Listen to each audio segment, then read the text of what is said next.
When picking up my drunk brother, I accidentally heard him ask his best friend Noelle, "Why haven't you brought out that little girlfriend you've been hiding?" My heart tightened. We'd been in a secret relationship for 2 years, and I hadn't told my brother yet. The next second, Noelle's tipsy voice floated over. "Is there a need? It's just for fun. Not serious." I went icy cold and raised my hand to knock on the door. "Hello, everyone. Welcome to my channel. Subscribe us to read wonderful novels every day." Now the story begins. Everyone turned to look at me. "What are you doing here?" My brother Mike stubbed out his cigarette, patting the seat beside him for me to sit. "Uncle Driver took leave, so Mom and Dad sent me to pick you up."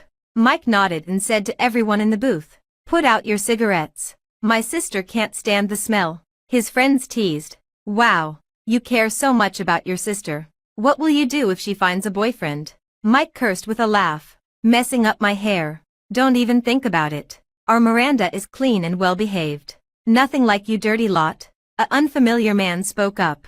"What kind of talk is that? Isn't there anyone among us you'd approve of?" Mike scanned the room and stopped at the silent Noelle. "Joking. If I had to choose, only Noelle would nearly pass. At least I could take advantage and call him brother-in-law. But from what he said earlier, better not let him harm our girl." His tone was playful. "Just kidding." Noelle's expression turned awkward. He glanced at me, quickly looked away, and said, "Stop talking nonsense. I see Miranda as a sister." "What sister?" I stared at his tense, annoying profile, my eyes stinging with tears. "Miranda." Mike's voice snapped me back to reality. "Why are you staring at your Noelle?" I quickly looked away, biting my trembling lip. Everyone teased, "Don't be fooled by your Noelle's looks. He's no good man." "Yeah, sister." When Noelle lost a game just now, we asked what he likes in a girlfriend. He said young and easy to control, good-tempered and no trouble. "What kind of reason is that?"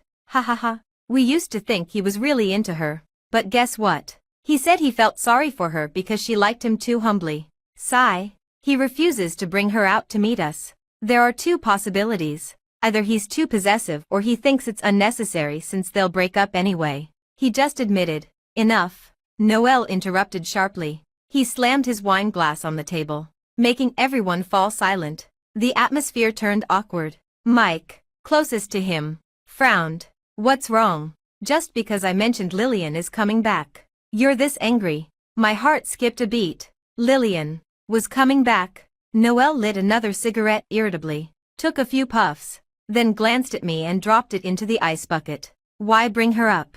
Mike smiled like someone who understood. "Stop pretending. If you didn't care about that hidden girlfriend, you'd still be hung up on Lillian." Everyone knew he had a hidden girlfriend. No one knew it was me. At gatherings, he'd answer her calls, patiently report his whereabouts, no matter how busy he was. He sent her flowers and gifts every week. Even Mike had complained to me, "Noelle seems really serious about some girl." I kept a calm face, but my heart was sweet as honey. For 2 years, he'd been thoughtful and romantic. Flawless. The only flaw. He wanted to hide our relationship. He said Mike would go ballistic if he found out his best friend was dating his sister. I believed it, until I heard those words with my own ears. Just for fun. No need to bring her out. I was panic. Eyes so hurt tears threatened to fall. I made an excuse to go to the bathroom and left. The moment the door closed, tears spilled. Thankfully, the bar was noisy enough to drown out my sobs. My phone pinged.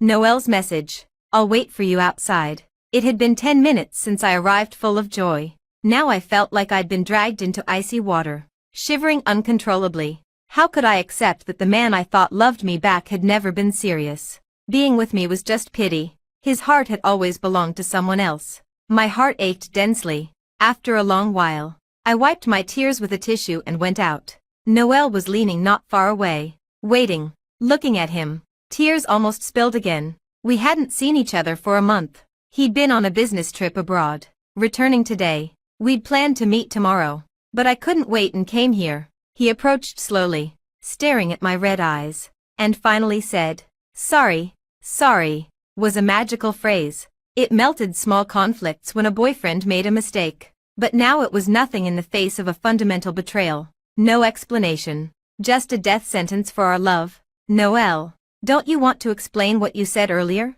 He avoided my gaze. Why are you so sensitive? It was just banter among friends. I think I've been a decent boyfriend. Was I too sensitive? Maybe. Sensitive people always suffer double the pain. Tears fell again. He reached to wipe them, but I turned away. Taking a deep breath, I said, "If you like Lillian, why did you start this with me?" At the name, his face darkened, voice cold.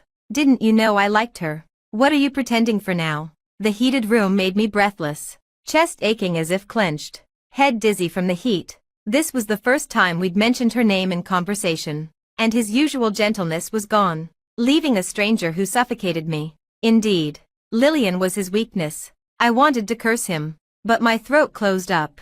A phone call interrupted. An overseas number. My sixth sense told me it was Lillian. His eyes lit up, brushing past me to answer. "Lillian," over the music. His gentle voice faded away. My sixth sense was right. It just never told me Noel didn't love me. When I returned to the booth in a daze, Mike and others were talking about Noel. He usually doesn't get angry at jokes. Why lose his temper today? Could it really be because of Lillian? Mike took a sip of wine. What else? He's called Lillian's name every time he gets drunk for years. When she went abroad, he secretly visited her, then came back depressed. He wouldn't tell me why. Later he started dating, and I thought he was moving on when he seemed serious about that girlfriend.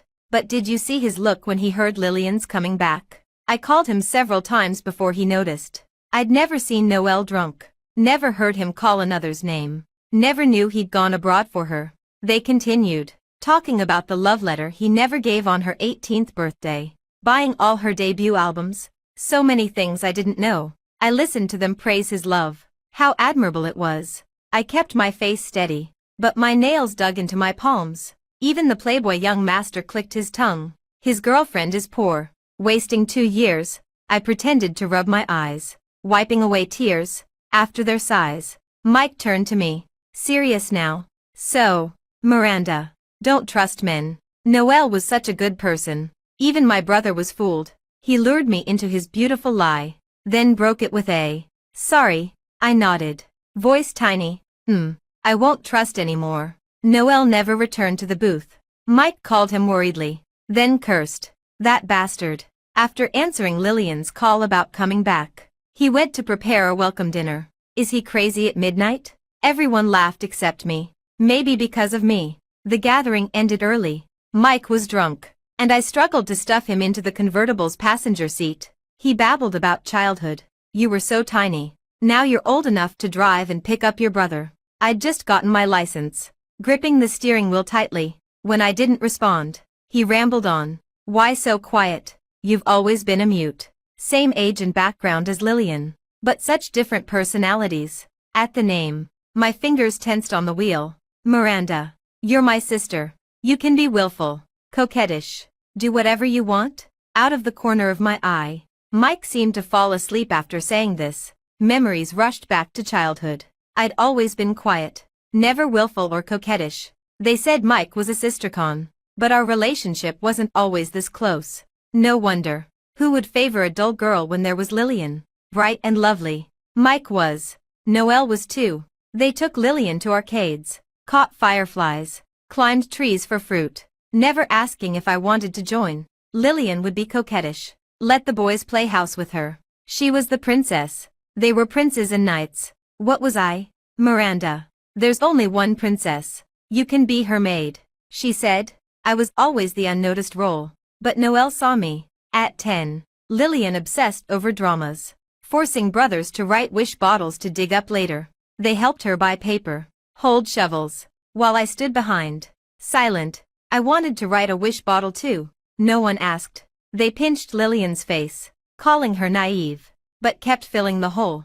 Even Mike thought I stood back because I wasn't interested. I was just afraid to get close and still be ignored. Noel noticed. He squatted, looking up at my red eyes, sensing my embarrassment. He called, "Miranda, do you want to write one too? Girls like these things. Right. I can dig a hole for you." Lillian naturally earned everyone's affection, taking it for granted. But I was different. I'd never forget Noel's tentative gaze when he extended that olive branch. In those long young years, occasional kindness accumulated into a girl's unspoken love. He was right. I knew he liked Lillian once. The cello solos he loved were from her 18th concert. The dish he practiced so hard was her favorite. In old memories, his gaze followed her. I watched from behind. But he was too good.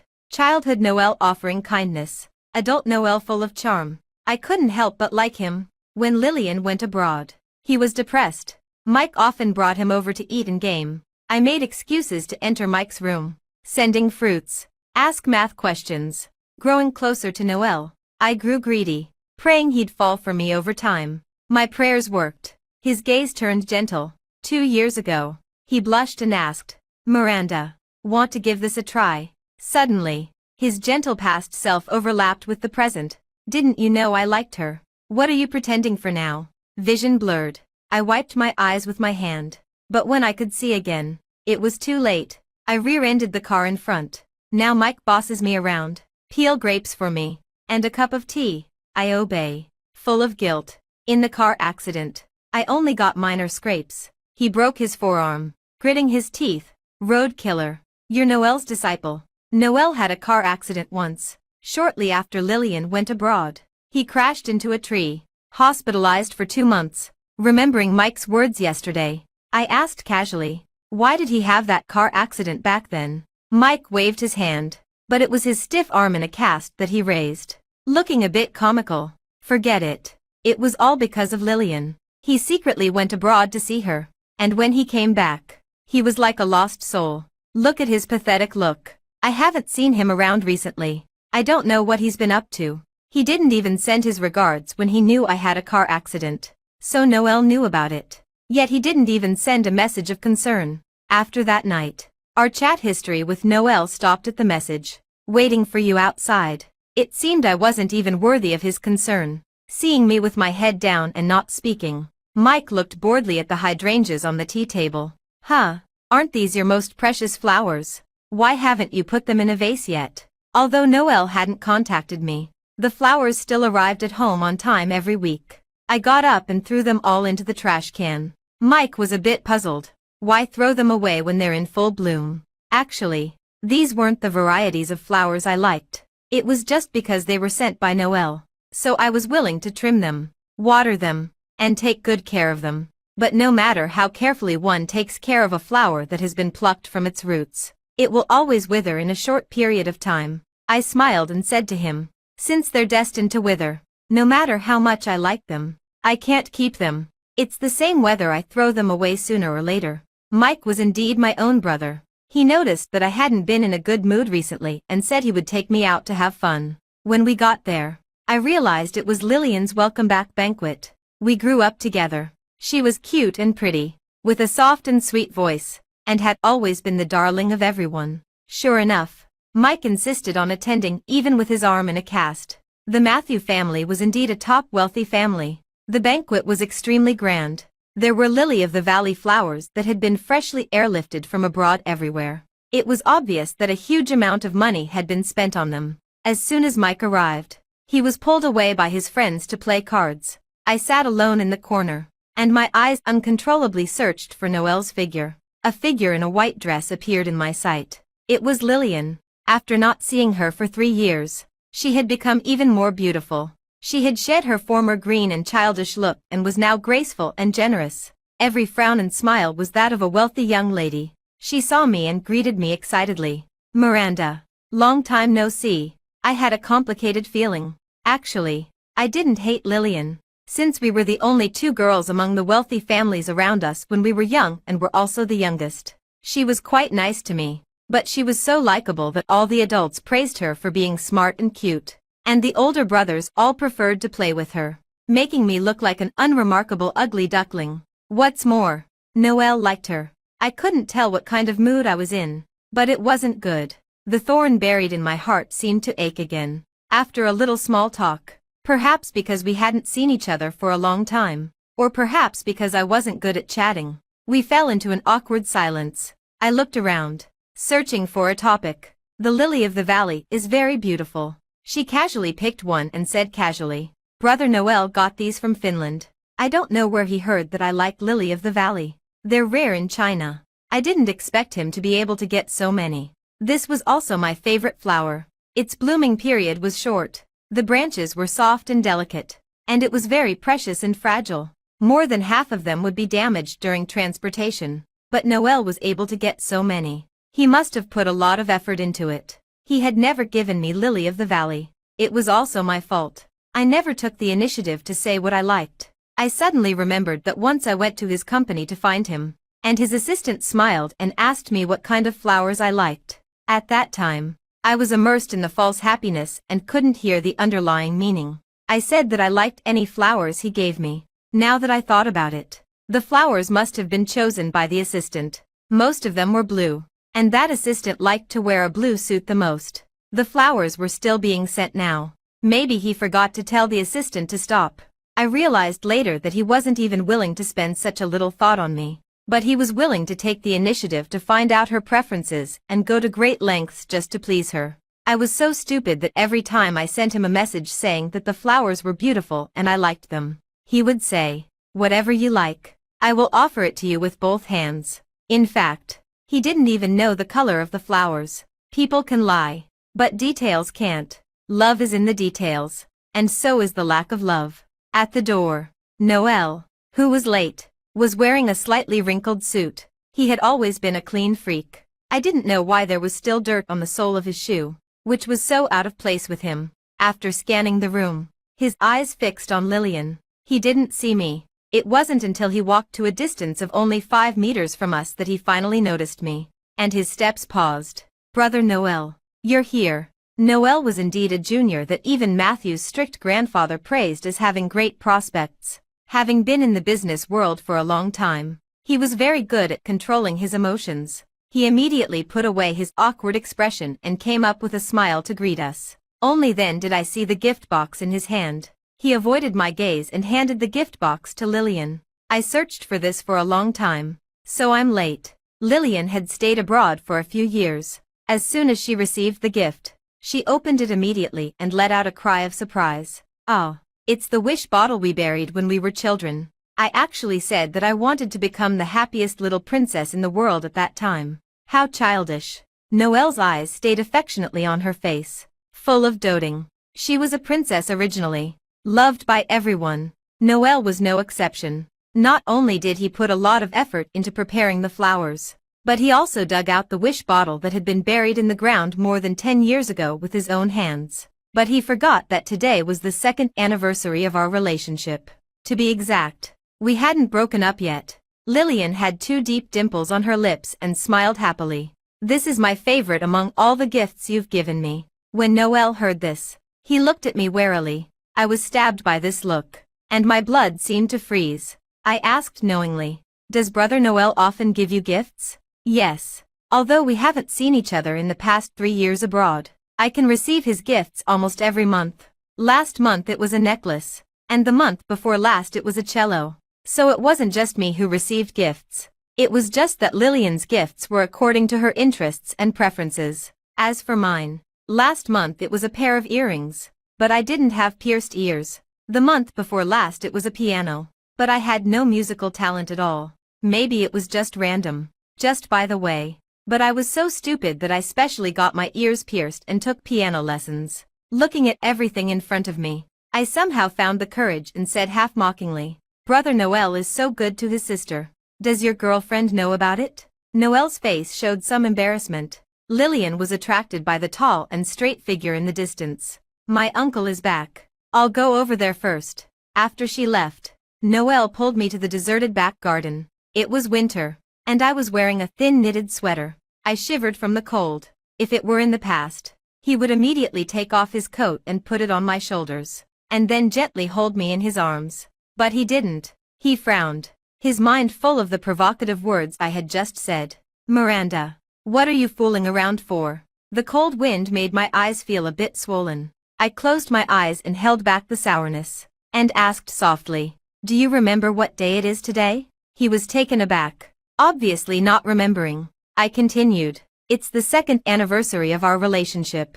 Noel, you promised me before that when it came to the 2nd anniversary, we would announce our relationship to everyone." He looked at me with a complicated expression, his lips moving hesitantly. "Sorry, I've been busy preparing the welcome back banquet for Lillian recently. The wealthy and busy often forget things. But what they forget are just things that are unimportant to them. Welcoming her back was more important than our anniversary. How ridiculous. Are you that busy? Too busy to spare a moment to seriously mention breaking up to me. Actually, my mood had calmed down a lot these days. If he had seriously apologized to me and we had broken up peacefully, I really planned to let it go. If I told my brother, he would definitely rush up and beat him up.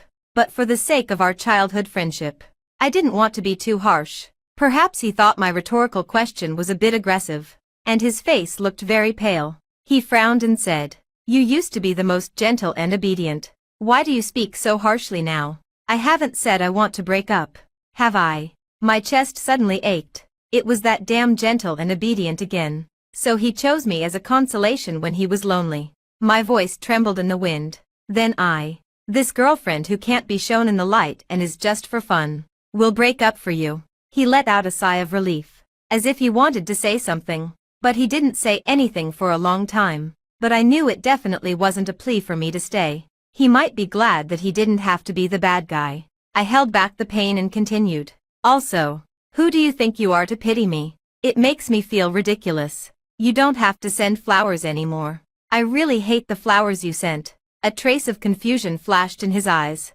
and he quickly looked away. Sure enough, he didn't send the flowers. The cold wind blew my thoughts to pieces. Time seemed to stand still at this moment. I stared blankly at the man in front of me who didn't know what to say. The phone rang inopportune. Just by looking at Noel's expression, I knew who was calling. He instantly threw the matter of sending flowers out of his mind. His brows relaxed, and even his tone softened a lot. "What's wrong? Are Mike and the others looking for me? I'll come right away." After hanging up the phone, he was in a much better mood. He cleared his throat and said, "Miranda, we'll talk about our matter later." He left in a hurry, looking at the freshly turned soil in the garden. I felt a bit emotional. 12 years ago, he buried a wish bottle for me with his own hands here, and just now, he dug it out for Lillian with his own hands. He was clearly a person who even changed the bed sheets every day, yet he didn't hesitate to get dirt and dust on himself. But what about the wish bottle I buried on the side?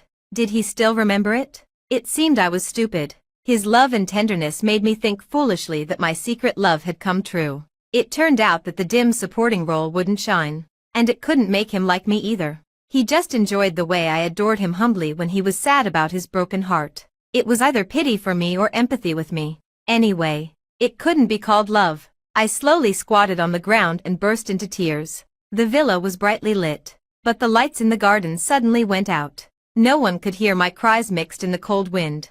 Just like when I was a child. They couldn't see me running to catch up with them. I didn't know how long I cried. And in the end, my voice was a bit hoarse, until I suddenly heard Lillian's voice coming from a distance. "Uncle, I'm almost out of my pocket money. Come and play a few hands for me." I looked in the direction of the voice and saw a tall and slender man on the balcony on the second floor. From that position, one could overlook everything that happened in the garden. Against the light, I couldn't see his expression clearly. I didn't know when he had been standing there, and I didn't know if he had heard this conversation. "Uncle, what are you doing standing here?" Lillian pushed open the balcony door and called him. I wiped my face casually and was just about to find a place to hide when the man's voice came. "Don't come out. It's cold outside.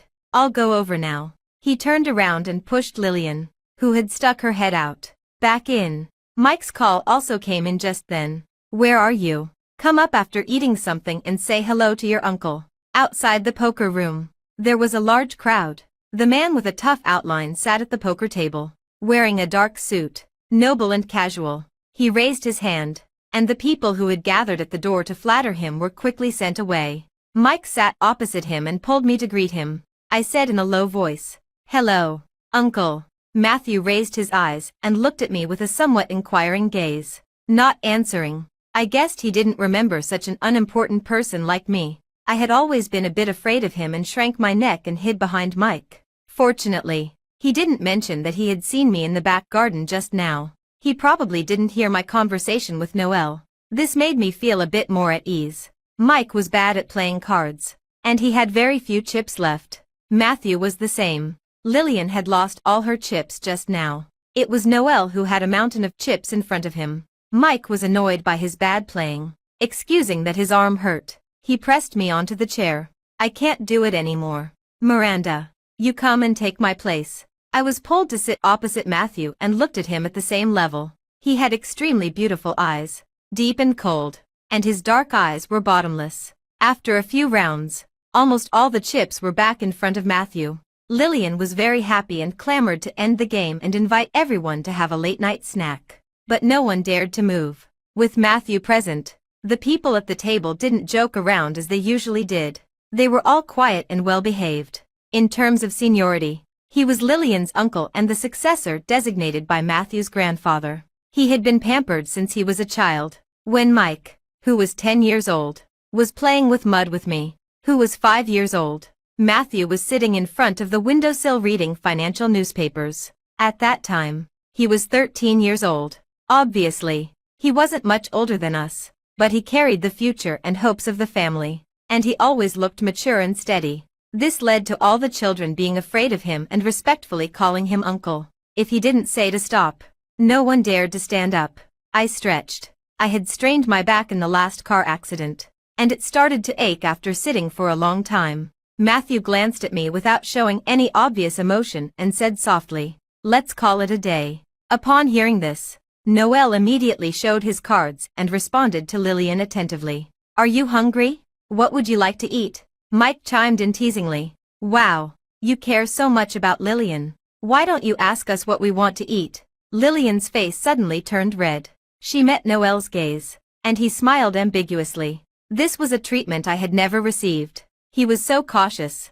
During our 2-year relationship, in front of our elders and my brother, he didn't even dare to give me a look, not to mention showing his affection so blatantly like this. The sadness welled up again and I couldn't hold it back. I lowered my head and stared at the poker table, afraid that others would see my embarrassed expression. Suddenly, a hand with distinct knuckles stretched out in front of me. Matthew pushed all the chips in front of me. I looked up at him in surprise and met his gaze, only to hear his clear and deep voice. "Pocket money. Consider it a greeting gift. Long time no see, Miranda." He had ignored me when I greeted him earlier, but now he took the initiative to greet me out of the blue, and he gave me all the chips, which were estimated to be in the low 7-figure range. Everyone present was very shrewd, and countless eyes flickered back and forth between the two of us. My cheeks burned, but Matthew acted as if nothing had happened and looked at me with a smile. It was Lillian. She pretended to be angry.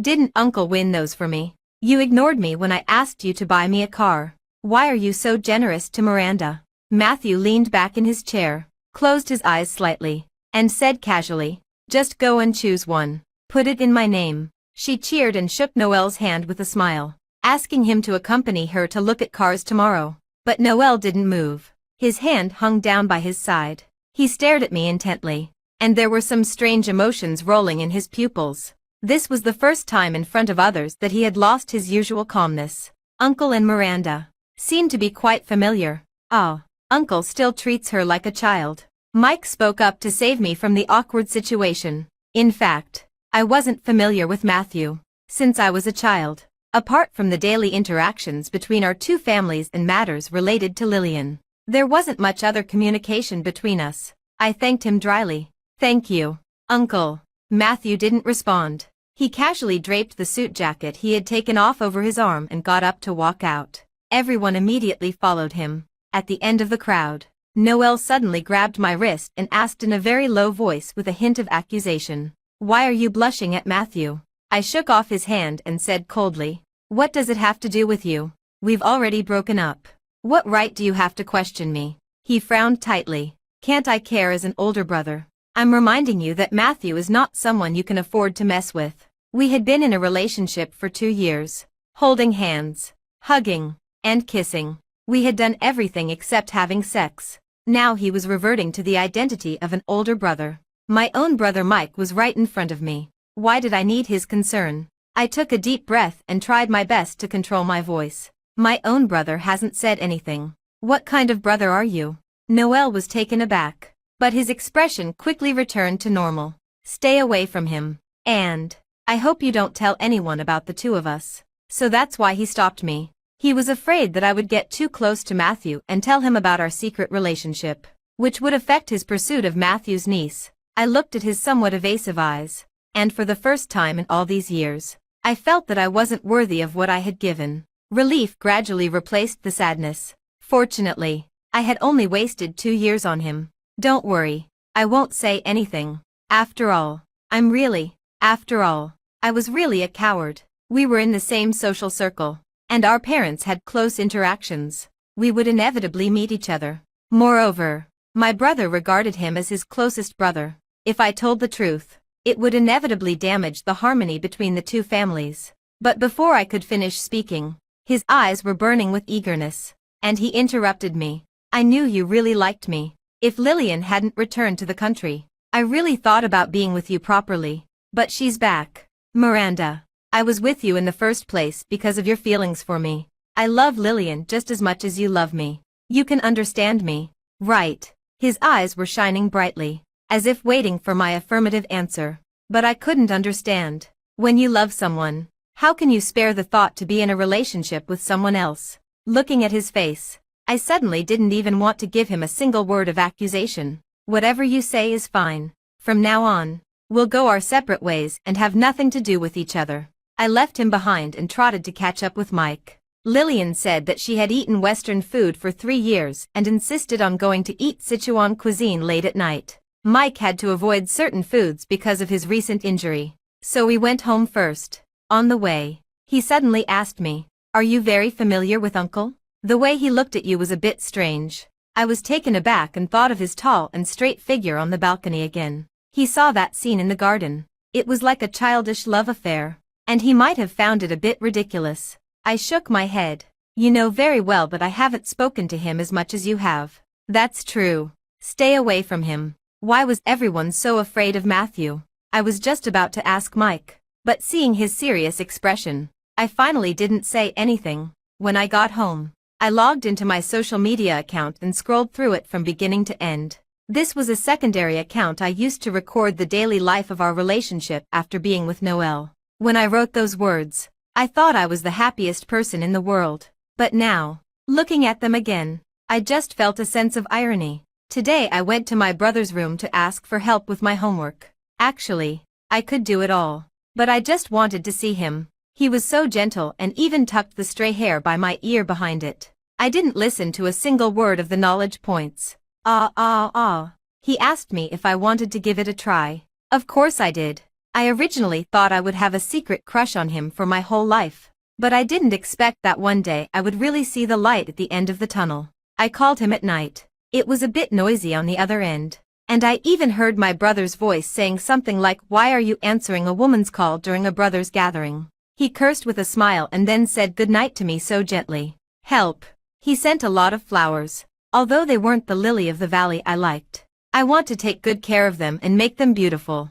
I like any flowers he gives me. He said we would make our relationship public on our 2nd anniversary. I originally wanted to make a video to commemorate it. But when I looked through our things, we didn't even have a single photo together. He said he didn't like taking photos. Now that I thought about it, he was probably afraid of leaving evidence of our relationship.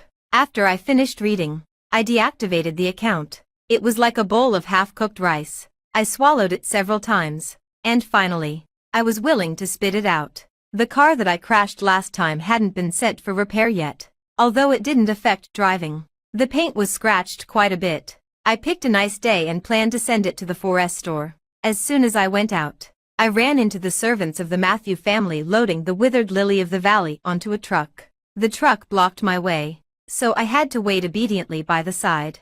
In just a few days, their branches had dried up and they were no longer delicate and dewy. I felt a bit sorry for them and was lost in thought for a moment. Just throw them away if they're broken. There's nothing to be sorry about. The voice came from behind me. I turned around and saw Matthew. He was wearing a gray coat today, and underneath was a pure beige cashmere sweater. It was very different from his usual appearance in a suit. Even his stray hair hung casually in front of his forehead. With this outfit, he didn't look like a 30-year-old man at all.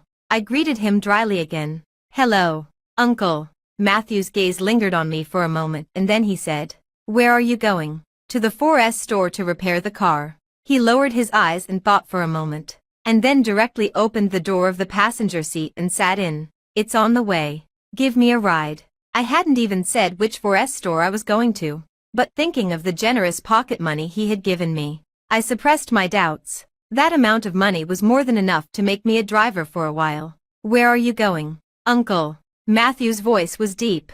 To choose a car, he answered very casually, as if he had come up with the itinerary on the spot. I didn't dare to question him. I held the steering wheel firmly with both hands, afraid of another accident like last time. After all, the person sitting in the passenger seat this time wasn't Mike. Mike would just boss me around for a couple of days at most. If I accidentally injured the future heir of the Matthew family, my whole family would have to go to their house to apologize. We arrived at the purest store safely, and I let out a long sigh of relief. Matthew followed behind me, giving the impression that he was walking with me. When the person in charge of the purest store saw him, he quickly greeted him.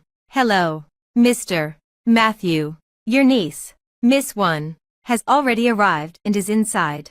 It seemed that Matthew really was going the same way, following the guidance of the person in charge. I saw Lillian test driving a car through the glass window. Standing beside her was Noel. There was a smile on his face, and he reached through the lowered car window to fasten her seatbelt for her. It was just a test drive. Was it really necessary? I couldn't stand it anymore. I threw the car keys to the person in charge and said to Matthew, Uncle, you can go in. I'll leave now. But Matthew moved to the side and blocked my way. Let's go in and take a look together. Before I could refuse, he strode past me and walked inside. I had to follow in his footsteps. Lillian's voice came. I don't really like this interior. You can choose the options. Replace the seats, the roof, and the wheels with the ones you like. Noel patiently introduced it to her, being even more attentive than the salesperson standing aside. Why is Uncle here? Lillian stuck her head out of the car. After greeting Matthew, her eyes turned to me with a look of confusion. Miranda, why are you here too? I smiled and said, I just happened to run into Uncle and came to take a look. I was standing very close to Matthew. If I tilted my head slightly, I could touch his shoulder just a few inches away. I secretly moved to the side to distance myself from him. Noel's gaze fell on me, and the color of his eyes darkened. Perhaps he thought I was getting too close to Matthew and was afraid that I would say something I shouldn't. Uncle really is. You thought it was troublesome when I asked you to accompany me. But why did you come here now? Matthew didn't answer. He walked around the car and asked, Have you chosen it? Oh, I'm still a bit torn. How about you buy them all for me? She looked up at Matthew with her eyes blinking. Lillian was born knowing how to act coquettishly. When she was a child, she used her coquettishness to make adults fulfill all her requests and take all the candies from other children. Her skills were still as good as ever. But unexpectedly, Matthew didn't fall for it. Just one car. As your graduation gift. For anything else, ask your father. She was disappointed and finally chose the car she was test driving. When Matthew went aside to sign the order, she complained to Noel. No wonder my uncle doesn't have a girlfriend. He's always so firm in his decisions. You don't know. I have a senior sister with blonde hair and blue eyes and a great figure who likes him. Foreigners are passionate and bold. She secretly got into his bed at night. But my uncle grabbed her by the back of the neck and threw her out. He was so angry that his face turned red. He blamed me for bringing people home casually and threw me to live in the school dormitory the next day. She shook her head, looking frustrated. But I really couldn't imagine what Matthew's angry expression would be like. I guessed that he probably had 1,000 swear words on his lips but couldn't say them because of his upbringing. And his face was red. Thinking of this, I couldn't help but laugh out loud. Now Noel looked at me even more strangely. A faint voice came from behind. What are you laughing at? My heart skipped a beat, and I turned my head mechanically. Lillian quickly said, It's nothing.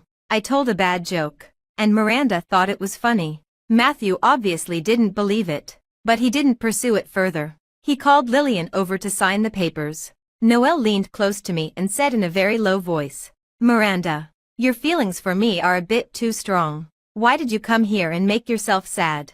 I didn't want you to see these things and be upset. Are you misunderstanding something? Isn't it? I thought we had made everything clear. Why did you show up in front of us today? And why did you come here with Matthew? I was really speechless now and said angrily, Is it possible that I'm not here for you but for Matthew? I said it out of frustration without thinking. But Noelle got anxious. What do you mean by that? I know you've liked me for many years. And I gave you 2 years of endless love in return. Do you think I'll believe these angry words you're saying now? Forget it. It would be a waste of breath to continue talking. The 4 of us went back together that day. Noelle was driving, and Lillian was sitting in the passenger seat. Matthew and I were sitting side by side in the back. He looked a bit tired and was lying there casually with his eyes tightly closed. Only then did I dare to secretly look at him. He was very good-looking, with distinct facial features, firm skin, and a superior brow bone and nose bridge. His thick eyelashes trembled,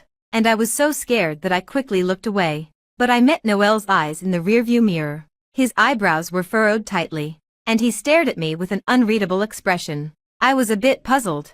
I wasn't even looking at him.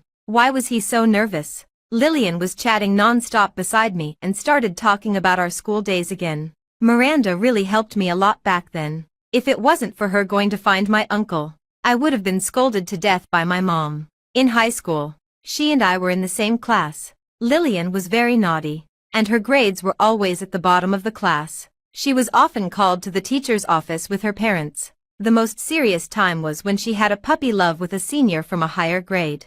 The head teacher caught them, and she said that she had to invite the parents no matter what that day. On one hand, she grabbed the head teacher's hand that was about to call her mother and cried pitifully, promising that she wouldn't do it again. On the other hand, she secretly winked and mouthed at me, who was standing outside the door waiting for her, asking me to go and find her uncle. I ran to her house as fast as I could. When I saw Matthew, I was so out of breath that I couldn't calm down. It was Matthew who poured me a glass of water. It took me a long time to explain the whole situation to him. In the end, he went to the school and brought Lillian back. When they came back, her eyes were all swollen from crying. It seemed that she had been severely scolded. But now Lillian could still mention this embarrassing thing with a smile. It seemed that she didn't care much about it anymore. I envied her very much. I envied that she was loved by so many people. And I especially envied her cheerful and optimistic personality. If it were me, I might never want to mention it for the rest of my life. I smiled and said, "Back then, I always hitched a ride in your family's car. It was only right that I did you a favor." She sighed and said, "We went to school and came back home together. When the family driver came to pick us up, we weren't in a hurry to go back. We'd eat at roadside stalls, buy idle merchandise, and dawdle until 7 or 8 o'clock. Occasionally, when Uncle came to pick us up, we'd sit up straight and not dare to say a word more. Those times were really interesting. But why did you suddenly take a leave of absence from school in your senior year of high school? I didn't get to see you until I went abroad."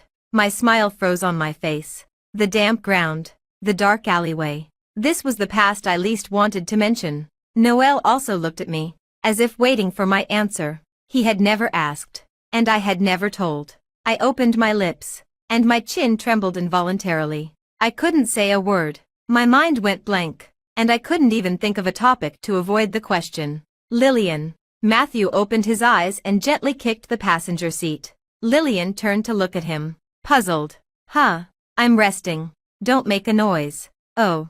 She turned back awkwardly, and the car fell silent instantly. That night, I received a message from Noelle. "You looked very pale when Lillian asked you in the car today. Are you okay?" I didn't reply. Half an hour later, he sent another message. "Can you tell me what happened back then? I'm a bit worried."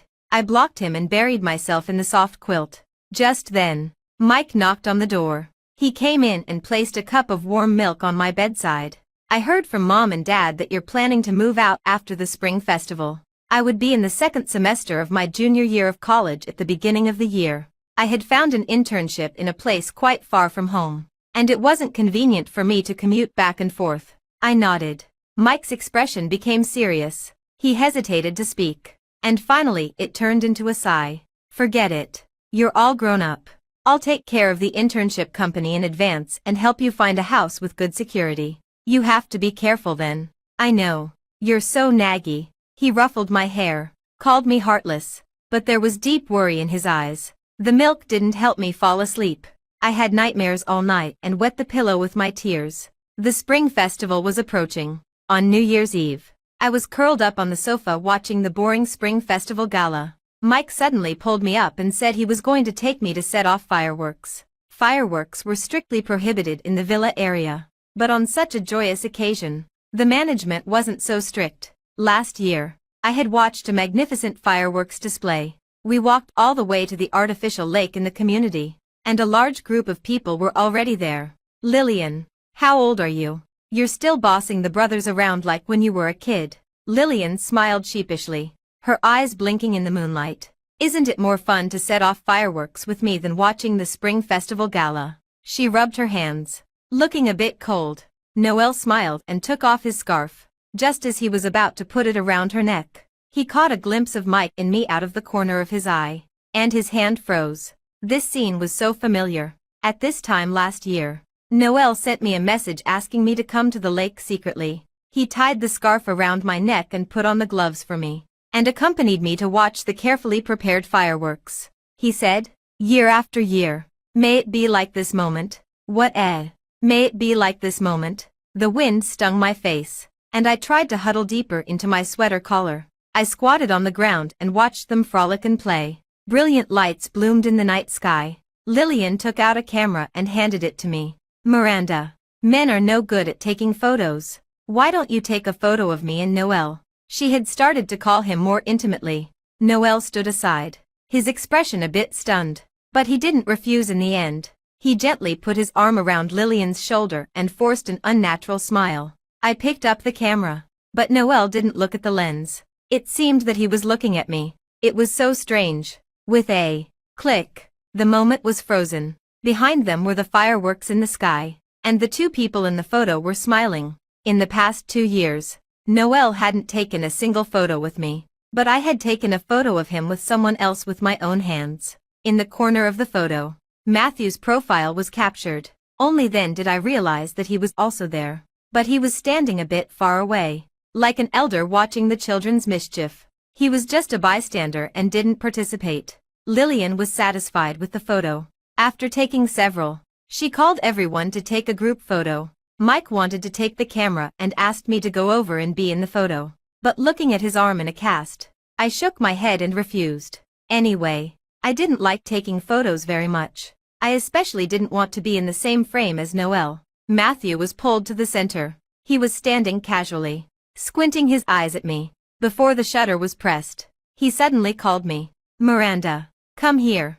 I was holding the camera and was a bit puzzled. The camera was in my hand.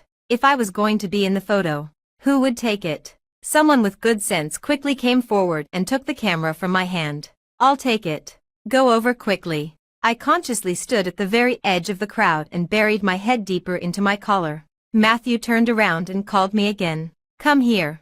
I was pushed next to him by others. On the other side stood Lillian, and Noel stood behind us. I could feel his burning gaze, like a thorn in my back. "Get ready for the photo. 3, 2, 1. At the moment the shutter was pressed, Matthew put his arm around my shoulder. He said, "Happy New Year, Miranda." This photo was really ridiculous. When we looked at it many years later, everyone's expressions were quite interesting. I was very close to Matthew, and I opened my mouth in surprise. Matthew, who always had a serious expression, raised the corners of his eyes and smiled like a teenager.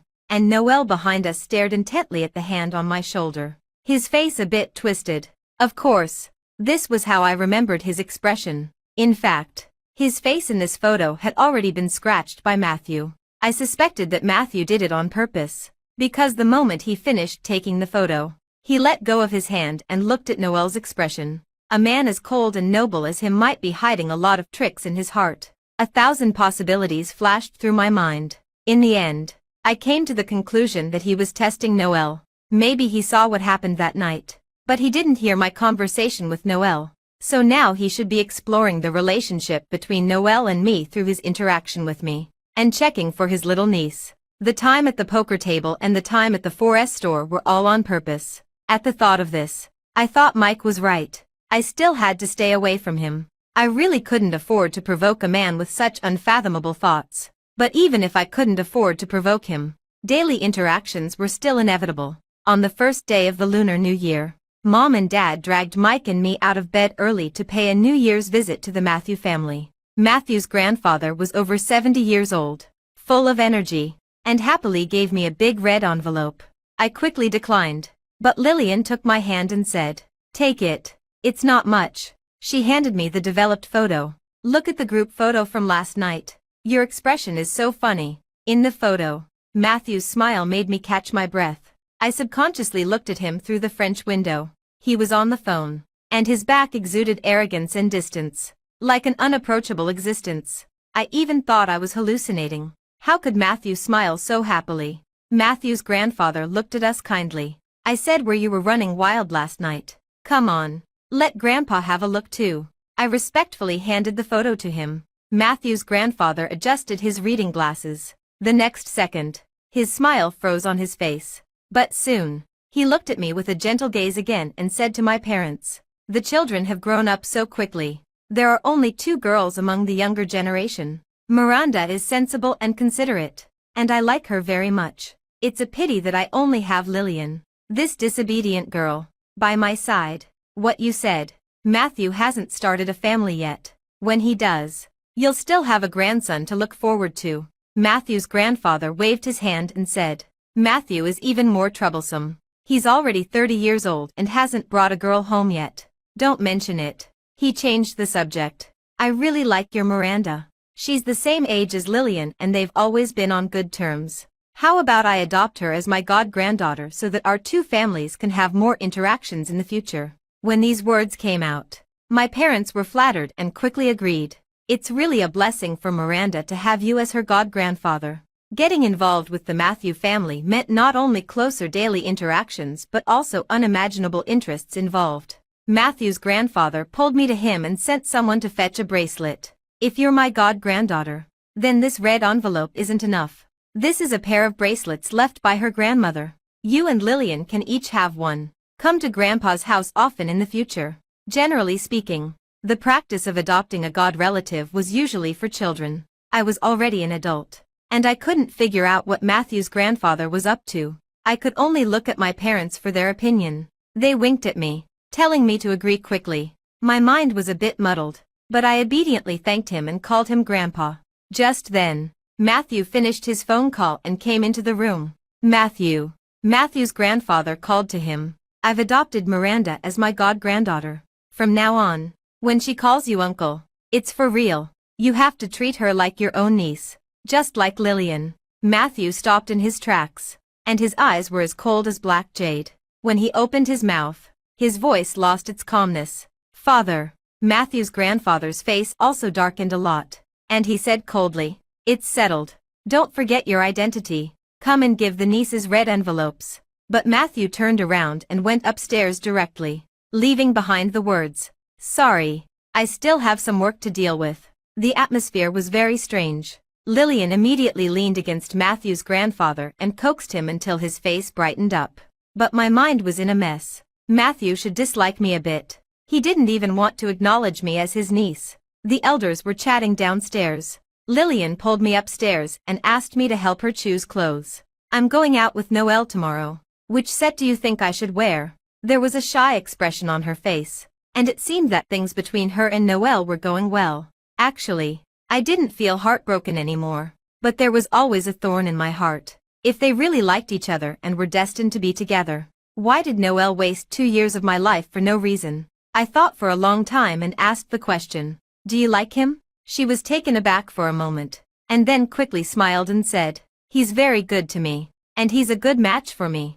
These didn't sound like words from Lillian. Since she was a child, everything she wore and used had to be her favorite, and she never settled for anything less. As a friend who grew up together, even though our relationship wasn't that close, when it came to matters of the heart, I hoped she could think clearly. If you like each other, why didn't you get together before? She fell silent, and her gaze shifted to a group photo on the bedside table.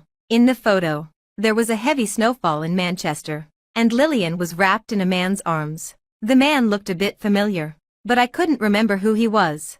Her eyes gradually turned red, and her hand gripping the clothes tightened and tightened. I thought our relationship wasn't good enough to talk about such personal issues. Seeing that she was in a low mood, I didn't bother her anymore and made an excuse to leave the room. In the corridor, the door of the study suddenly opened, and a hand pulled me in. I was just about to cry out in surprise when Matthew pressed me against the door. His face was very close to mine, and I could even see his slightly trembling eyelashes. "Uncle, what are you doing?" His breathing was a bit heavy, and it blew gently on my face. "Miranda, I'm only 8 years older than you. You don't have to call me so old."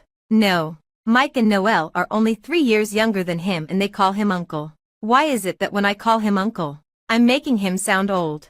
I looked at him in confusion. His eyes were burning with eagerness, and I instinctively turned my head to avoid his gaze. After a moment, he softly said sorry, released the hand that was pinning me against the wall, and took half a step back. I pushed the door open and ran out as if I were escaping. Matthew was acting a bit strangely. I was so scared that my cheeks were burning hot, and my breathing became rapid. "Lillian, are you in there?" Noel was holding a cup of tea and had just walked up the stairs. He met my eyes. Seeing that I wasn't feeling well, he quickly walked up and put the back of his hand on my forehead. "Are you running a fever? Your face is so red. I told you to dress warmly in winter. I sent you a message a few days ago asking you to keep warm, but you blocked me." His tone was so concerned that I was in a trance. As if he was still the old Noel. I came to my senses, waved his hand away, and said, "I'm fine." "You say you're fine. Look at your face. No matter what, I want you to be okay. I didn't expect that without me. You can't even take care of yourself." I felt a bit annoyed and pushed him, saying coldly, "I said I'm fine." Noel obviously didn't expect me to push him. His hand shook, and the hot tea spilled all over the floor. A lot of it splashed onto my feet. It was so hot that I sucked in a breath of air and immediately squatted down. Noel was a bit panicked. He wanted to pick me up. But just then, Lillian, who had heard the commotion, came out of the room. His hand that was in midair stopped. "Miranda, are you okay?" Lillian rushed over in a hurry and pushed Noel. "What are you standing there for? Take her to deal with it quickly." With Lillian's permission, Noel came to his senses and bent down to pick me up. A pair of hands directly blocked the way. I already remembered Matthew's hands. They were slender and bony. They had pushed all the chips to me, and they had also rested on my shoulder. Matthew used them to pick me up around the waist again and strode towards the nearest room. His arms were very warm, leaning against his chest. I could hear his steady and powerful heartbeat. I saw Noel staggering after us, ignoring Lillian. Then I was in too much pain to open my eyes. I just felt him put me down and gently take off my socks. When the cold water rushed down, the pain intensified at first, and gradually, the pain lessened a lot. I slowly opened my eyes, and what came into view was Matthew's well-defined jawline. He stared intently at my red and swollen instep. My arm was still wrapped around his neck. The scene was a bit ambiguous. I awkwardly let go of my hand and thanked him. The arm he had placed behind my knee suddenly trembled, and I was so scared that I quickly hugged him again. "Hold on tight. Be careful not to fall." At the door, Noel's eyes became sharp, as if he wanted to see through this scene. There was a hint of gnashing of teeth in his words. "Uncle is really considerate to his own niece, but isn't it a bit too close?" Matthew didn't look back and said word by word, "I have only one niece. Also, this is my private room. Please leave." Noel's face turned livid, and finally he turned around and left. Only after confirming repeatedly that I was okay did Matthew lift me down from the washstand. Then he carried me to the edge of the bed and let me sit down. I remembered that he had just said this was his room, so I was sitting on his bed now. Suddenly, I felt restless and tried to stand up with my support, but he pressed my shoulder firmly. "Sit still and don't move around." He placed my foot on his lap, dried the water with a towel, and gently wiped it with a cotton swab dipped in burn ointment. The force was very light, and I could hardly feel the pain. Unlike the usual angle of looking up, this time I was looking down at him, and I could even see the top of his thick hair. Somehow, I gathered the courage to ask him, "Uncle, do you dislike me very much?" He paused in his actions, and without raising his head, he retorted me, "Why do you think so?" I thought for a while and said, "Matthew's grandfather recognized me as his godgranddaughter. But you didn't approve, did you?" He smiled on his own, and his voice was as gentle as jade. "The old man has a really bad heart. I don't recognize it. But that doesn't mean I dislike you. I was so shocked that my jaw almost dropped when Matthew described his own father like this. But since he said he didn't dislike me, I dared to ask further. On the day of Lillian's homecoming banquet, did you see me in the garden? He didn't speak. After applying the medicine and putting my foot down, he slowly said, yes, I saw you. Even though I knew the answer, my heart still skipped a beat. Then you know my relationship with Noel. When he heard Noel's name, his face darkened, and his voice became a bit deeper. I know. What about Lillian? He stood up and tapped my forehead with his knuckles. You still have the mind to worry about others. Lillian won't like him. He's just wishful thinking. I nodded. It was only after he went out to call Mike that I realized how ambiguous my actions just now had been. Oh no. Matthew is really strange. Mike's hand was not convenient. So in the end, it was Matthew who carried me downstairs. And then Mike helped me home. When going downstairs, Noel was sitting on the sofa, his eyes closely following me, not afraid at all of being seen. Was he crazy? He was the one who said he wanted to keep it a secret. I gave him a fierce glare. Mike noticed my expression and was a bit puzzled. Why are you looking at him like that? Noel accidentally scalded you. Are you holding a grudge? I said maliciously. Yes, brother. I can't stand seeing him now. Every time I see him, my foot hurts. So don't bring him to our house for a while. Mike nodded thoughtfully. Early the next morning, Noel came to my house on the pretext. Mike blocked him outside the door with one hand and refused. Aren't you going out with Lillian today? Why are you still here? I was sitting on the sofa with my legs crossed, watching anime, and I only heard his voice. I scalded Miranda like that. How can I have the mood to go out? Let me in and take a look. Fortunately, I was prepared and asked Mike to be my mouthpiece. Don't come. My sister can't stand seeing you recently. She might have PTSD. Noel was turned away, and Mike came over and sat beside me. By the way, he seemed to remember something. Uncle asked me to give your number to him, saying that you were injured at Matthew's house, and he has the obligation to pay attention to your subsequent recovery progress. Seeing that I didn't speak, Mike was very considerate. I know you're timid and don't like dealing with people you're not familiar with. How about I help you refuse? No. I suddenly looked up. Push it to him. After saying that, Mike had a complicated expression. I also realized that my tone was not right and quickly made up for it. After all, he's an elder who has recognized the kinship. It would be impolite to refuse. In less than 10 minutes, I received Matthew's friend request. His Instagram was just like him. A pure black profile picture, a blank nickname, and a clean moments. In short, there was nothing. He sent a message. Are you feeling better? I replied. Much better. Thank you, Uncle. It showed. Typing. Several times on the other end. But nothing was sent. My foot healed after a few days of recuperation. And Mike also removed the cast. Mom and Dad joked that the bad luck in our family had finally passed. And both children didn't have to be disabled anymore. As soon as the spring festival was over, I was going to start my internship. It was a design position that matched my major. The treatment was average, but the internship in a leading company in the industry had a high gold content. I had to report to work as soon as the 7th day of the first lunar month came. Mike bought me a small apartment near the company and stuffed a lot of handy self-defense tools into my bag. Call me if you have anything. Be careful in everything. He arranged my solitary living life in an orderly manner, and for the first time, I felt that he was reliable. When did I get close to him? On a rainy night when I was 18. He had red eyes and hugged me, saying sorry over and over again. In fact, I had never blamed him. A few days later, I received a message from Matthew. I heard you moved out for an internship. I replied to him. Yes. It's a bit far from home. It took him a long time to reply. Send me your location. After sending it, he didn't reply anymore. Until the next evening, waiting for you downstairs. I had just finished my design draft after overtime work and quickly ran downstairs to my apartment. A Bentley Continental was parked downstairs. I ran over from the back of the car, and the car window of the driver's seat gradually lowered. The rearview mirror reflected Matthew's face. Uncle, why are you here? I have some business entertainment nearby and came to take a look. Don't people need a driver for business entertainment now? After saying that, both of us fell silent. Air. I turned my head away and asked, "Do you want to come up and have a seat?" "No. Get in the car." I pulled the door of the back seat, but I couldn't open it no matter how hard I tried. "Sit in the front," he said in a deep voice. I had to sit in the passenger seat reluctantly. Matthew took me to a private restaurant. The location was a bit remote, but it had the advantage of a large area and a good environment. There were waterside pavilions, and there was a scene at every step. There was no menu in the restaurant. Matthew asked me what I wanted to eat, and I casually named a few dishes, and they could actually be made.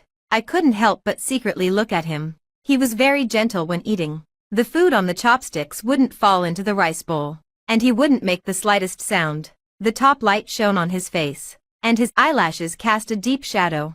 I thought that God loved the world, and Matthew was the one who was favored. He had everything since birth: the vulgar wealth and status, the inner intelligence and charm, and the external figure and appearance. He was all in the upper position. I couldn't help but wonder, would such a person have troubles? "What are you thinking about?" He looked up and asked me. I was thinking, "Do you have any worries?" He pursed his lips, as if thinking, "Yes." After a moment, he replied, "I don't know how to please girls." His dark eyes locked onto me. Was there some poisonous mushrooms in the food that made me hallucinate? When people are flustered, they will pretend to be very busy. I quickly lowered my head, served myself a bowl of soup, picked up some food, and added some rice. Fortunately, Matthew didn't continue. He asked me about my work environment and living conditions. I answered respectfully, treating him like an elder. Finally, he asked me, "Has Noel looked for you again?" I shook my head.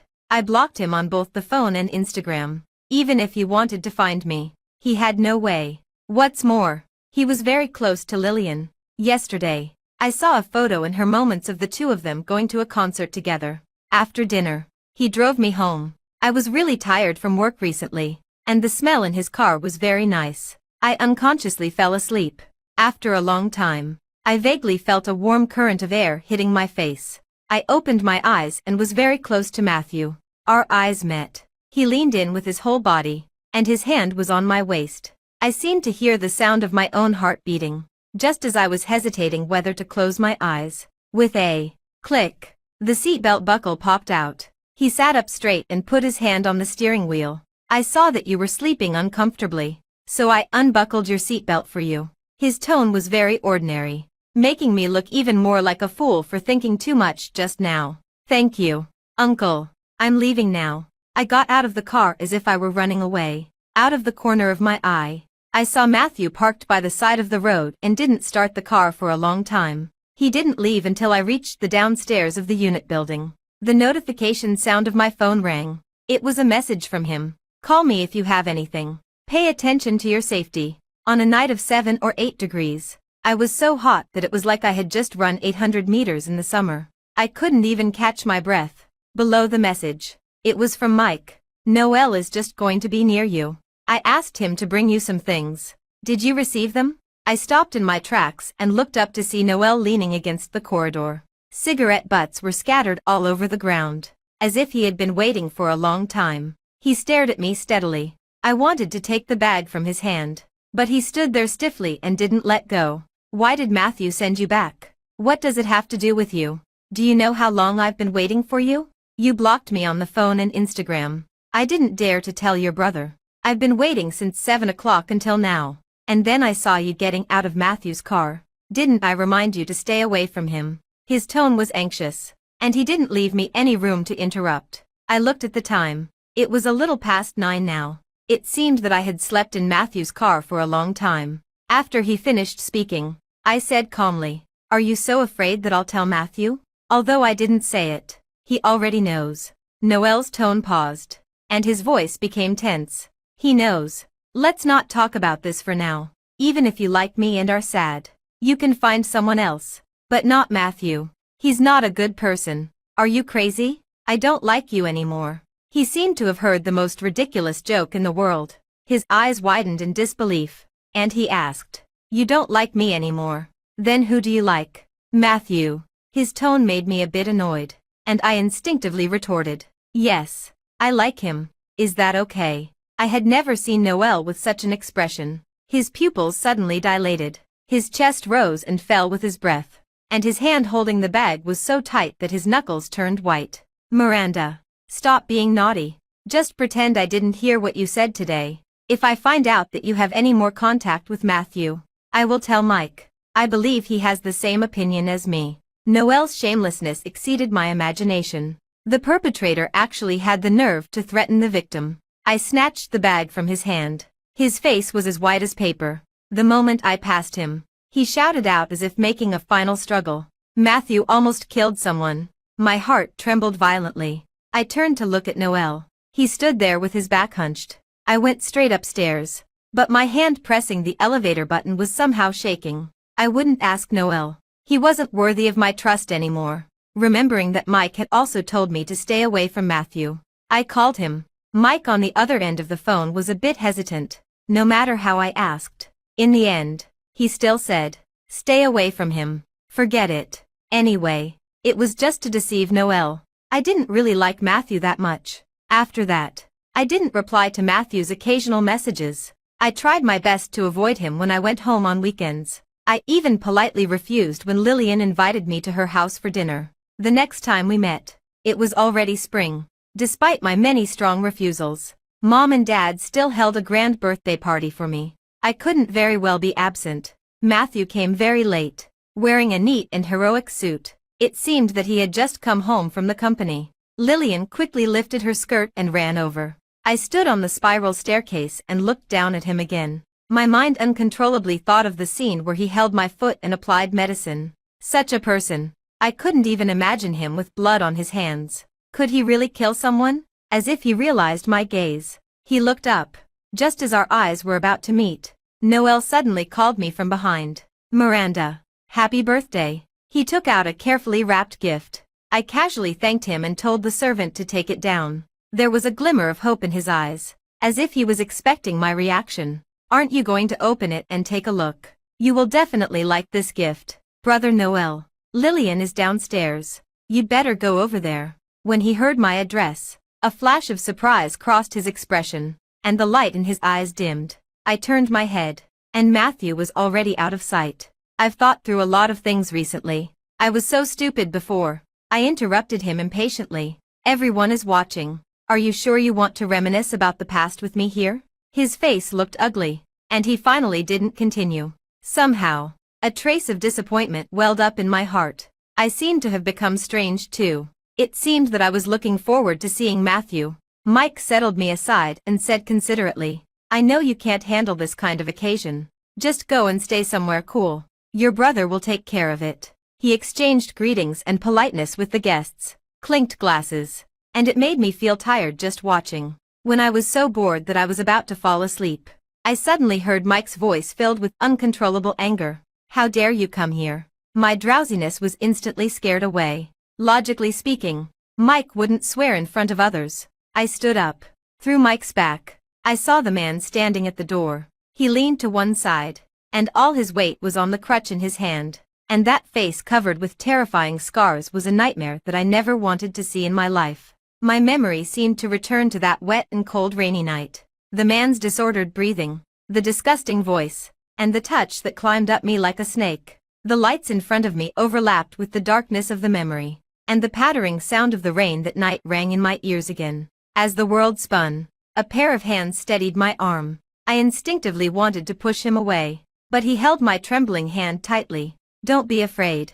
I'll take you to rest. I walked unsteadily and half relied on Matthew as we left. I only heard a frivolous voice behind me. Miranda, happy birthday. You remember me, right? I've been thinking about you all these years. Kevin, fuck you. There was chaos behind me, with things crashing to the ground and the noise harsh and ear-piercing. It was as if the oxygen had been sucked away from around me, and I couldn't catch my breath, until Matthew's hand was placed on my back, gently smoothing it from top to bottom. Take a deep breath. Don't be afraid. But I really couldn't hold on any longer. My eyes went dark, and I lost consciousness. I had a very long dream. In the dream, I was wearing a school uniform and holding a transparent umbrella. It was a late autumn with continuous rain. The ground was full of puddles, and I carefully avoided them, afraid that the mud would stain my white shoes and socks. Lillian skipped the cram school to go on a date with her boyfriend.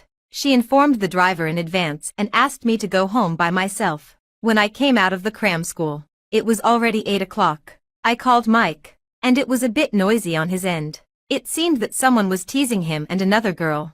I asked him if he could come and pick me up, and he said, "I have something very important to do. The rain isn't too heavy. You can take a taxi by yourself." What an ordinary day it was. But it just had to be that damn day. Before I could get out of the alley, Kevin blocked my way. He said, "Miranda, I like you." He was a spoiled youngest son. He would cut off the fluffy ears of a rabbit just because he liked them. And he would cut out the vocal cords of a puppy because he hated its barking. I was afraid of him, but I couldn't get away. I said, "What you have isn't love, and I don't like you either." No, love is about wanting to possess, and not liking is about wanting to destroy. Let me prove it to you. Okay, prove how much I like you. I was pushed to the ground and covered in sewage. He crushed my umbrella and choked my throat. His disgusting lips pressed against my cheeks and my neck. I thought, I should have walked faster that day, even if the mud and water wet my shoes and socks. The plot and the dream gradually became blurred. I only remembered that someone came to rescue me before the last step. My brother held me tightly and kept saying sorry to me over and over again. After that, I locked myself in a narrow room, pulling the curtains tightly, day and night. At the most serious time, I survived on sedatives and nutritional fluids, until I received a misdelivered package without a signature. I opened it as if facing a great enemy, and it turned out to be just a cluster of lily of the valley. For other flowers, when they lower their heads, it means they are close to withering, but not the lily of the valley. The bell-like flower buds hang on the flower stalks, and it is in full bloom. The card said the flower language, sweetness and a return to happiness. It is said that those who receive lily of the valley will be favored by the god of luck. I thought maybe things would really get better. When I woke up, my parents and Mike were all around my bed. At the door stood Noel. I could only see his shoulders shaking violently. Mike seemed to have not slept all night, with bloodshot eyes. "Sorry, Miranda. I didn't expect him to be released from prison early. It had been less than 4 years, and he was released early. Maybe it had something to do with the current prominence of the Kevin family. They said a lot to me, but I couldn't listen to a single word. In a daze, I remembered Matthew telling me to take a deep breath and not be afraid. His voice made me feel very at ease. When Mike went downstairs to bring me medicine, Noel came in with heavy steps. He kept his head down and didn't dare to get too close. After a while, he looked up, and I saw his red eyes and the stubble on his cheeks. "I didn't know you had gone through such a terrible thing. I'm sorry, really sorry." I didn't know why he was apologizing to me. This matter had nothing to do with him, but he was so sad that he didn't dare to look at me, saying sorry over and over again, saying that he shouldn't have hurt me. "You must have mustered a lot of courage to trust me. I let you down. Even today, when I walk on the street, the passing of a strange man can make me instantly nervous." When I wanted to make a change, the frustrated Noel appeared by my side. I thought a person as good as him was worth my courage. Even though my palms were full of sweat when we held hands for the first time and I couldn't stop trembling when we hugged for the first time, I still felt that happiness outweighed fear. Listening to his chatter, I felt tired again and turned my back to go to sleep. In a daze, I seemed to hear his suppressed sobs. My family kept this matter a secret for my reputation. I took a half-year leave of absence from school, and they just said I was sick to the outside world. The same was true for the Kevin family. They said that Kevin, who was serving his sentence, had gone to study abroad. I heard that they spent a lot of money to pull strings, and in the end, he was still sentenced to 5 years. The Kevin family used to have business cooperation with us, but later they never had any contact with each other. Kevin being educated like this has a great deal to do with his parents. It's just a little fight between the kids. Is it necessary to make such a big deal out of it? Besides, there wasn't any real harm done, was there? Why ruin the harmony between the two families? It makes me sick. Now the Kevin family is at the height of their power, and our family can no longer compete with them. I heard my brother on the phone outside the door, shouting loudly, "Julia, I'm warning you for the last time. Don't let that bastard brother of yours get close to my sister again. If there's a next time, he'll be missing more than just one leg." "Why is his leg lame?" And his face. Why is it covered in scars? Mike has never told me. In my family, Kevin's name is a taboo. I wanted to ask Mike, but seeing his trembling hand holding the phone, I didn't say anything. I met Julia in high school. She is Kevin's sister and Mike's classmate. She is a very beautiful sister, even though her family values sons over daughters. She lives a free and unrestrained life. On the night of the incident, what Mike said on the phone was, "Your brother is confessing his love right now. It's that sister Julia you've met. The rain isn't too heavy. You can take a taxi by yourself." I haven't seen her since then. I think Mike isn't feeling good either at this time. After resting at home for a month, I think I'm much better. There's no need to torture myself in the present with things from the past. I proposed to go back to work. It took a long time to persuade my parents, and they finally agreed. They hired a bodyguard and a driver to pick me up and drop me off at work. I sat in the back seat under their eager gazes. The burly men on both sides squeezed me so much that I didn't have room to wave goodbye. The bodyguard's task was to send me to the door of the apartment and wouldn't leave until he saw me open the door and go in. But as soon as I got in the elevator, I met Noel carrying big and small bags. His eyes dodged a bit, and he turned his head away and pretended not to know me. I was a bit speechless and said, "Why are you here?" He stammered, "It's convenient here. It's close to the company. By the way, I moved upstairs from you. We'll be neighbors from now on. If there's anything wrong, call me immediately. Their family company is in the opposite direction from here." When we reached the floor, I got out of the elevator. He was still shouting behind me, "I put my key under your doormat. If you're scared, come up and find me." I ignored him and took out the key from my bag to open the door. But the door opposite suddenly opened. Matthew, carrying the trash, met my eyes. I was taken aback, and Noel in the elevator was also taken aback. I said why the people opposite wouldn't sell no matter how high the price was. Before he could finish, the elevator door closed. I dismissed the bodyguard and greeted Matthew. "Uncle, why are you coming out from here?" He didn't speak and got closer to me. My breath caught in my throat. I saw him slowly squat down, take out the key from under the doormat, and put it in his pocket. "If there's anything, come to me. I'm very close to you." He was wearing a beige home suit, as if he had just taken a shower, and there was a faint smell of shower gel on him. It smelled kind of nice. I should have asked him what brand he used. For someone like him, I really couldn't imagine what he would look like with blood on his hands. Memories collapsed and were rearranged, and the blurred fragments suddenly overlapped. His hand, holding a broken beer bottle, smashed it on the man's face again and again. He said not to be afraid, but his approaching steps were interrupted by my scream. In a trance, I wanted to ask him, but the next second, his phone rang. The screen showed, "Old man," and he pushed me back into the door. The moment the door closed, I heard him curl his lips and say softly, "Good night." I received a call from Matthew's grandfather the next night. "I heard that Matthew moved near you. My child, just treat him like your own uncle. Grandpa really likes you. Matthew will be engaged in a while, and you must come to the engagement with your family." After hanging up the phone, I felt empty inside.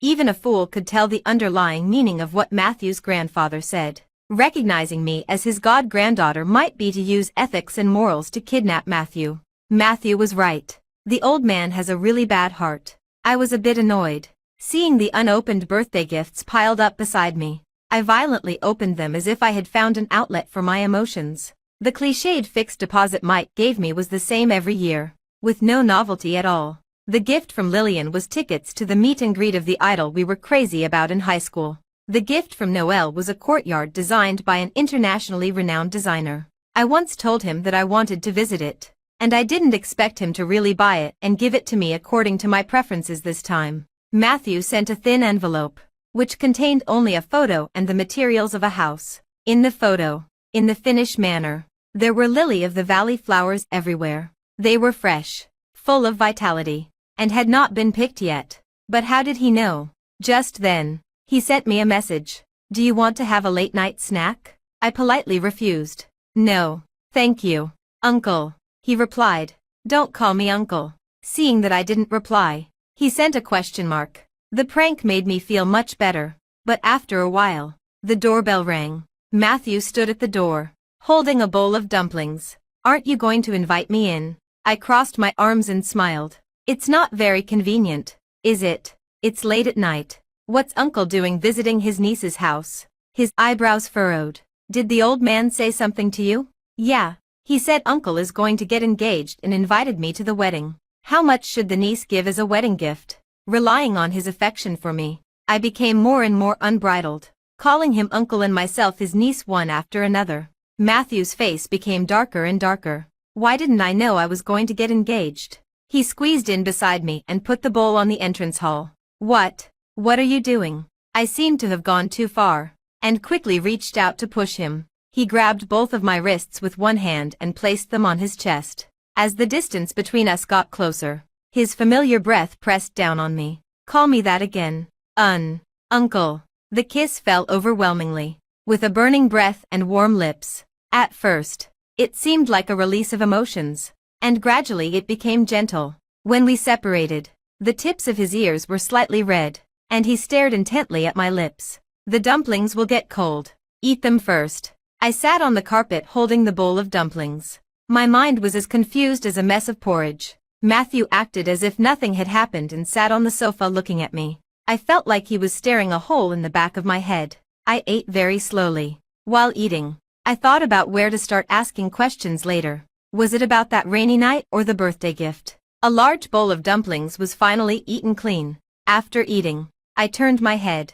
He had his hand resting on the back of the sofa and was looking at me with a relaxed expression. It was clearly spring, but I felt a bit too hot to catch my breath. It's so hot. I'll go turn on the air conditioner. Inattentively, my toe kicked the edge of the coffee table, and I let out a cry.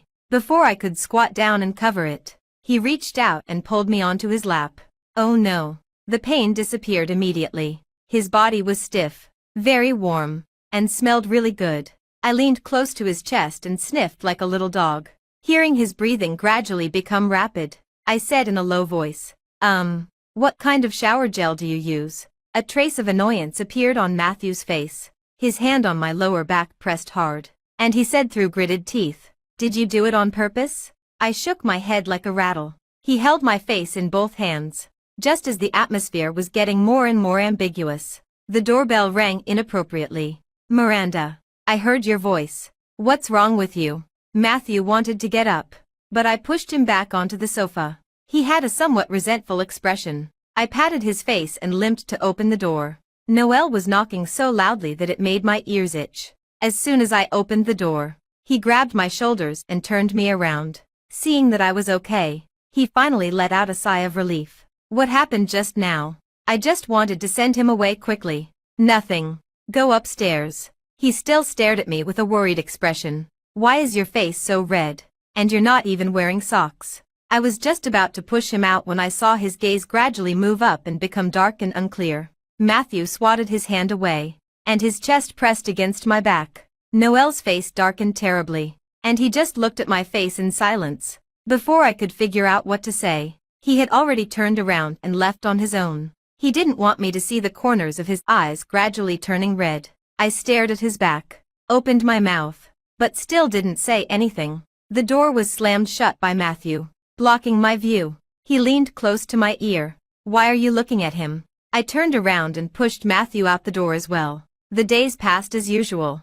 I never saw Noel again. I would just occasionally receive strange phone calls. On the other end of the phone, he seemed to be drunk, mumbling words. You've got the wrong number. I'm not Lillian. Actually, I heard it. He was calling my name over and over again. Matthew would occasionally pick me up from work. He didn't seem to be busy at all recently. He could almost bring me late-night snacks every night. And I gained 8 pounds in a month. One day after work, he told me that he had an online video conference tonight and would come over later to watch a movie with me. The bodyguard sent me to the door and watched me go in. I was a bit bored and was looking for a movie to watch later. Should I choose a romantic love movie? Or a thriller and horror movie? How about finding a family movie about an uncle? I bet Matthew's face will be darker than the bottom of a pot. As I was choosing, the lights suddenly went out. It seemed that the circuit breaker had tripped. I was just about to go out to check the circuit breaker in the corridor, but my hand paused on the doorknob.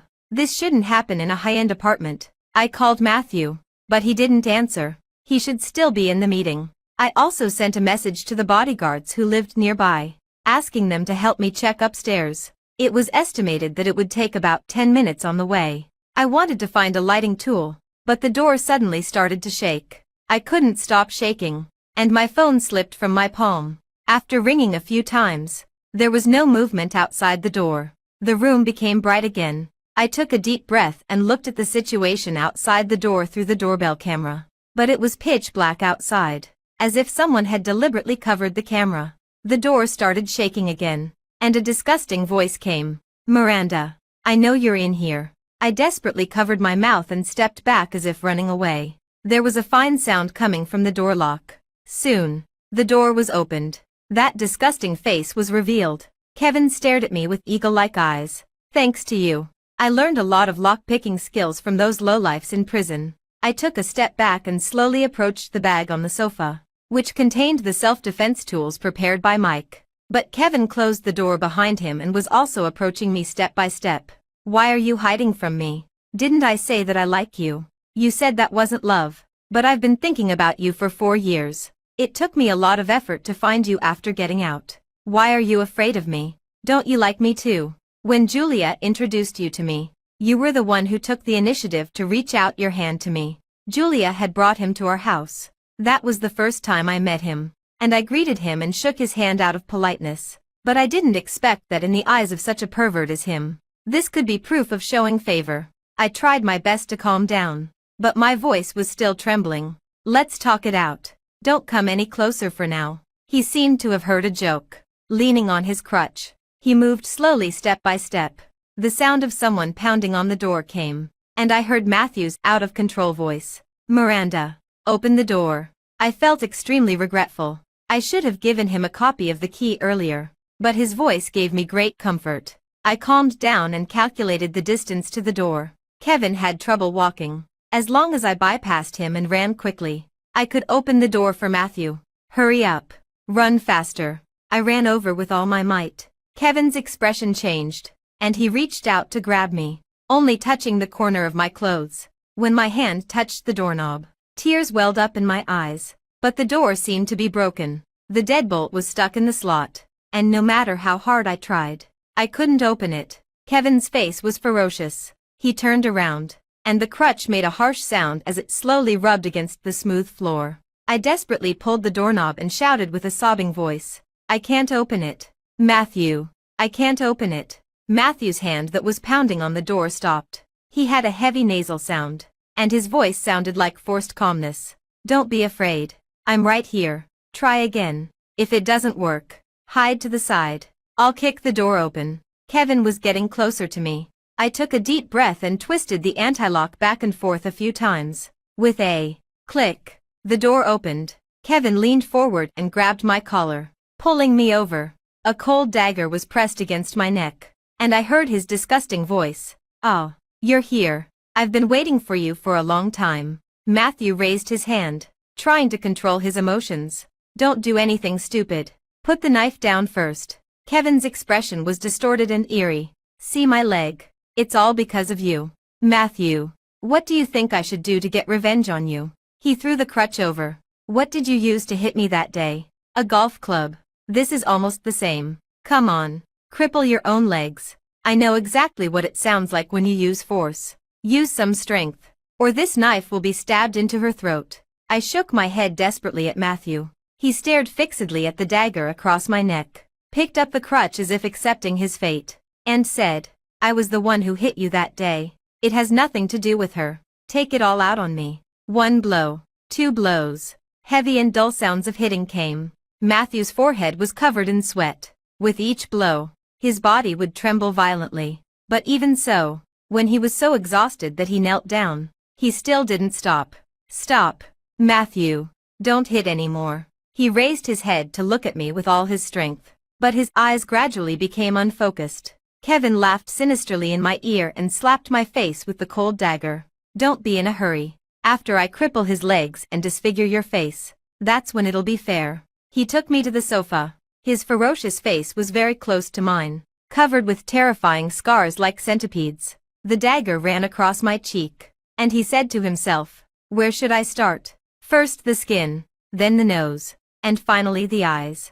I closed my eyes in pain, taking advantage of his inattention. I secretly took out a portable knife in the shape of a lipstick from the bag behind me. I stabbed down suddenly. Kevin reacted quickly and caught the knife with his hand, but the pain still made him let go. The dagger fell, and I stumbled towards the door. Matthew couldn't speak anymore. I held his face and called him. He only weakly lifted his eyelids. When he saw it was me, he closed his eyes slowly as if he was at ease. I wanted to drag him out of the door, but he was too heavy, and I couldn't use the strength in my legs. He didn't move at all. Kevin picked up the dagger. I held a small knife less than 10 centimeters long against him, with no chance of winning. He slowly approached as if he didn't care about his life. I'm already like this. It would be great to drag you both to death with me. When the distance was less than 2 meters, he roared and pounced on me like a madman. I instinctively bent over to protect Matthew, but the pain I expected didn't come. I opened my eyes, and Noel was standing in front of me. He let out a muffled groan and grabbed Kevin with both hands. Blood dripped drop by drop, and the flow rate became faster and faster as it dripped onto the floor. He pushed Kevin back while enduring the pain until Kevin leaned backward and his back of the head hit the round glass table beside him. The glass shattered all over the floor, and he didn't move anymore. Noel looked back at me. There was a large bloodstain on his chest. Seeing that I was okay, he let out a heavy sigh and couldn't hold on anymore. Kneeling down on the ground, he slowly fell down. It seemed that he was saying something to me, but I couldn't hear him clearly. I kept slapping Matthew's face and crying out to him. Wake up. Matthew. Wake up. His face was as pale as paper. His eyebrows twitched involuntarily. He still couldn't open his eyes, but he mumbled his lips to comfort me. It's okay. It's okay. I hugged him tightly and wiped all my tears on his face. Noel's perspective. When Lillian was 17, I knew I liked her. I wanted to wait until she went to college to confess my love, but I waited and waited, and she said she was going abroad with her uncle. I wasn't willing to give up. How could I be willing to let this unrequited love end without even having the chance to confess? Mike looked at me like I was a fool. You kept calling her name when you were drunk. Like a broken record. I said you don't understand. If I don't even express my feelings, it will be a regret for my whole life. He looked a bit dejected. But actually, it doesn't make any difference even if you do. 3 months after she went to the UK, I finally managed to take time off from work and flew there. There was a heavy snowfall in Manchester. I stood downstairs waiting for her. The snow piled up on my shoulders, but I didn't feel the slightest bit of cold. She appeared, stepping on the snow step by step, looking adorable. I had just stepped forward when a boy called out to her. The boy was thin and only wearing a thin and cheap coat in the severe winter. Lillian rushed into his arms and cried bitterly. I watched them hug and asked a passerby to take a photo. They were really enviable. On the second floor with the lights on, Matthew held a wine glass and looked down on everything. I hated him the most in that manner. He was only 3 years older than me, yet he was pretending to be so mature. I flew back to the country that night. Actually, I wasn't that heartbroken, just feeling empty inside. I still didn't confess my love in the end. As I had predicted, it really became a regret. I worked day and night and didn't think about Lillian much. I just worked continuously until I was exhausted and had a car accident due to carelessness. My family ordered me to rest well. Suddenly, I had nothing to do and just stared blankly day by day. Mike saw that I was in a bad mood and often invited me to his house. Although he had a sharp tongue, he was really a nice person. It was during this time that I noticed Miranda. When she was a child, her presence was very low, standing next to Lillian. You might not even notice her. She always tried to sneak into her brother's room and then secretly look at me. Her face was redder than the watermelon she was holding. I thought it was a bit funny and treated her like a younger sister. Once she asked me for advice on a higher mathematics problem. While I was explaining it, she actually fell asleep. The wind blew the exercise book, and when it turned to the last page, there were her delicate and beautiful words. Secret love is a grand pantomime. I thought Miranda and I were in the same boat. She opened her eyes and met my gaze, and her face turned red again. On a whim, I asked her, Miranda, shall we give it a try? Miranda was very nice. So nice that I often felt guilty. So I tried my best to treat her well. Looking at her happy face, I would occasionally feel happy too. It's just that I never took a photo with her. The scene when the flash went off on that winter night in Manchester made me feel a bit sad whenever I thought of it. She never made a fuss with me either. She was well behaved and sensible. They said that when a current girlfriend asks about an ex-girlfriend, she often gets angry while asking. I thought it was a bit funny. Miranda never mentioned Lillian in front of me. I thought that on our second anniversary, since our relationship was stable, it was time to make our relationship public. But fate just loves to play tricks on people. Mike said that Lillian was coming back to the country and was still single. I couldn't listen to the rest. They kept asking me about Miranda. Subconsciously, I said that I pitied her and was just playing around. Actually, I had never thought about this question, but the answer just came out like that. Miranda heard it. Her eyes were as red as a rabbit's, and I didn't dare to look at her. I knew I was sorry for her, but if the regret could be undone, I still didn't want to miss the chance. Noel, too. Things were going smoothly with Lillian. It seemed that she didn't like me that much either, and I didn't seem to care that much either. But there were always unexpected things. Miranda and Matthew were getting very close. She would even blush because of him, just like she used to for me. There was a restlessness in my chest, and I couldn't really describe what it felt like. I should be worried about her. Matthew wasn't someone to be trifled with. That guy from the Kevin family didn't know how he offended Matthew and was almost beaten to death and sent away. And he was also ordered by Matthew's family to go abroad to avoid the limelight. The way he looked at her couldn't be hidden from a man. He was in love. Deeply in love. The more such a man was like this, the more dangerous he was. I tried to persuade Miranda to stay away from him several times, but she ignored me. In that group photo that night, my expression was distorted. But I still kept it for many years because it was the only photo of us together, even though it was another man hugging her in the photo, and I was just a bystander. I was a bit annoyed and smoked one cigarette after another. When I accompanied Lillian to a concert, all I could think about was the scene of Matthew holding her.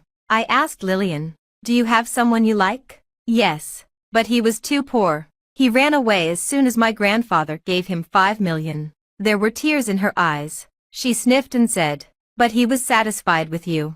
We might as well give it a try. What do you think?" The string in my heart that had been tightened suddenly snapped. I remembered that 2 years ago, I had asked Miranda the same question. Her eyes were wet at that time, but she would never look at me like that again. The next day, I went to find her on the pretext, but I saw her getting out of Matthew's car with a blushing face. She also said that she didn't like me anymore and that she liked Matthew. What should I have said? In the end, what came out was slander against Matthew. But she didn't even ask for an explanation. It was as if she felt disgusted just looking at me. On her birthday, she refused to open the gift I had carefully prepared and her gaze stayed on Matthew. I was so jealous that I was almost going crazy. Why did Matthew deserve her? But soon I knew that he had the right. Mike told me that something very bad had happened to Miranda. The person who saved her at that time was Matthew. I had been with her for so long. Yet I had never once asked her what had happened during that half year. I even heard her again and turned a blind eye to her tears. I moved upstairs from her place and met Matthew again. He was one step ahead of me and bought the house opposite.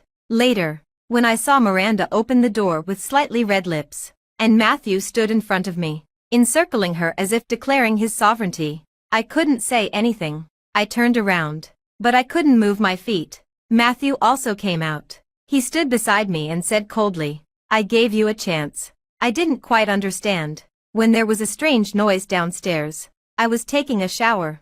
I just rinsed off the foam on my body, and I was one step behind Matthew again. But fortunately, I blocked the knife for Miranda. I watched her cry her heart out while holding Matthew. It was as if it wasn't my shoulder that was stabbed, but my heart. I called her, "Miranda, can you please look at me?" She held Matthew's face and didn't give me another look. In a trance, the image of her chubby face when she was a child appeared in my mind. She stood behind the crowd, with her head down and not speaking. When I went to the restroom and was hurrying back to dig soil for Lillian, Matthew called out to me, "What's your name again?" "Forget it. Dig one for that little girl over there too." It turned out that Matthew had noticed her before me. FL's perspective. Kevin was dead. The Kevin family made a fuss for a long time, but in the end, it was suppressed by the Matthew family. Noel was sent to Japan for treatment. I took him out of the blacklist. But I never received any news from him again. Matthew took almost half a year to recover from his injuries, and gradually he was able to get out of bed and walk. I made an excuse to look for Lillian and went to Matthew's house every day. Matthew's grandfather didn't pretend anymore and blew his beard and stared at me. Matthew, using the excuse that he couldn't use the strength in his legs, openly put his arm around me and asked him, "Do you still recognize your god-granddaughter?" Matthew's grandfather banged his crutch so loudly that he stuttered, you, for a long time. In the end, Lillian stuffed a mouthful of grapes into his mouth. "Grandpa, you'd better talk less. Otherwise, my uncle will really stay single for the rest of his life." Then he really shut up.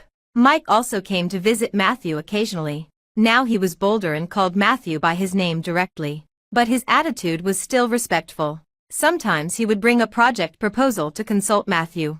After getting the comment, "A money-losing thing," he would slink away. Mike tentatively told me, "Actually, the person who saved you that day, I know. It was Matthew." He scratched his head and said, "When I rushed over after receiving his call, Kevin was already lying on the side in a terrible state. You were so scared that no one could touch you. You only dared to raise your head when you heard my voice." Later, this matter was kept a very strict secret. Matthew's family didn't want the news to leak out. And he also said not to mention this matter in front of you again. So I never told you.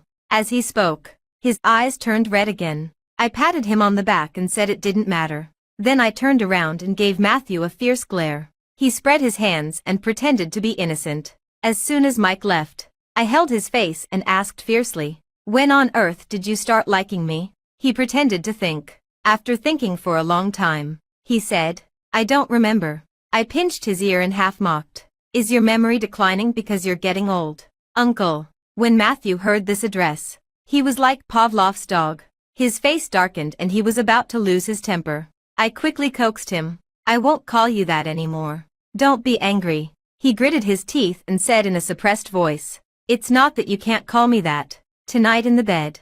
I quickly covered his mouth. On the day I fully recovered, he took my hand and walked to the garden. Waving the small shovel in his hand, he said gently, "Do you still remember your wish bottle?" I didn't remember. He panted as he dug the soil. Although his legs had recovered completely, I was still a bit worried standing beside him. The old soil was turned over, and a small, yellowed glass bottle came into view. Matthew picked it up, wiped it clean with a handkerchief, and handed it to me. "Take a look." I took it with anticipation. He was still gesturing with his hand beside me. "I remember you were only this tall at that time. You always stood at the back, didn't talk much, and I thought you were a pretty mute." On the rolled-up piece of paper, it was written crookedly, "I hope to be seen." Tears rolled out of my eyes one by one. I wiped and wiped, but it seemed that I couldn't dry them. Matthew was a bit worried and quickly asked me what was wrong. I threw myself into his arms and choked. "It turns out that I've always been seen." The end. Matthew's perspective. I have a high seniority. Adults who are 20 or 30 years older than me call me brother. And the boy in my family who is 3 years younger than me calls me uncle. The scene is a bit funny. Since I can remember, there have been non-stop language, finance, and equestrian courses. Even my manners during meals and sleep are strictly regulated. I was deprived of all the rights to children's entertainment. The fireplace in the study was warm, and tutors came one after another. I stood in front of the French window and watched them playing in the snow. The old man said that since I was born with everything, I naturally had to make some sacrifices, so I had always been a bystander to them. The little girl in my family was the same, standing in the corner. She could play for a whole day and no one would turn around and say a word to her. So I became her bystander again. I observed her fingers clutching the hem of her clothes and her somewhat aggrieved but forbearing expression. When picking up Lillian at the school gate, among the large crowd of students in school uniforms, I could always find her. Watching her grow up gradually, at the age of 17, she became very pretty and greeted me politely. My heart skipped a beat. I didn't lie to her. I really didn't know when I started liking her. It was a slow, gradual process. That night, it was drizzling. I went home, but Lillian wasn't there. The driver said that it was Lillian's classmate's birthday and she wouldn't go to the cram school that day. What about her? I didn't know if she had an umbrella. I sat for a long time and suddenly remembered that I needed to go out and buy a pack of cigarettes. The broken umbrella in the alley. The sobbing cries. I got out of the car and picked up the golf club from the back seat. In a trance, Mike's voice brought me back to my senses. Until I heard her crying. I wanted to get closer, but she was trembling with fear. Finally, I called Mike. The old man had just started using a crutch and put all his strength on my back. How did I teach you usually? Restrain yourself and return to the rights. You used to do so well. Do you want to ruin all my efforts? You could just save her out of kindness. Did you weigh the pros and cons before beating the person like that? Is it necessary to make an enemy? I said. I couldn't hold back. You couldn't hold back. That's my family's business. What does it have to do with you? Do you still not know your mistake? I looked up and stared straight at him. Do it again, and I still won't be able to hold back. The old man's hand trembled, and the crutch fell to the ground. An old fox who had been through ups and downs for decades saw through my thoughts at a glance. He cursed. You brute. You're a brute. How old are you? She's only 18. I was ordered to go abroad and take over the overseas business. Before going abroad, I often sat downstairs in her house, staring at the tightly closed curtains of the room. I sent her a bunch of lily of the valley, hoping that she would become lucky. Later, I was very busy. I heard that she was gradually getting better. In my social media alternate account, I could catch a glimpse of her happiness. It was that boy whom she had been peeking at since she was a child. I had seen him downstairs before. It was good. She looked very happy. But Lillian received one gift after another, tailored to her preferences, and she didn't even have the lily of the valley that she liked. It seemed that he didn't care about her preferences. I thought it was time to return to the country. Before returning to the country, I used Lillian's phone to call Noel. It's me, Matthew. Lillian is about to return to the country. I don't know if you have time to give her a welcome party. By the way, she likes Lily of the Valley. The old man was right. I'm not a good person.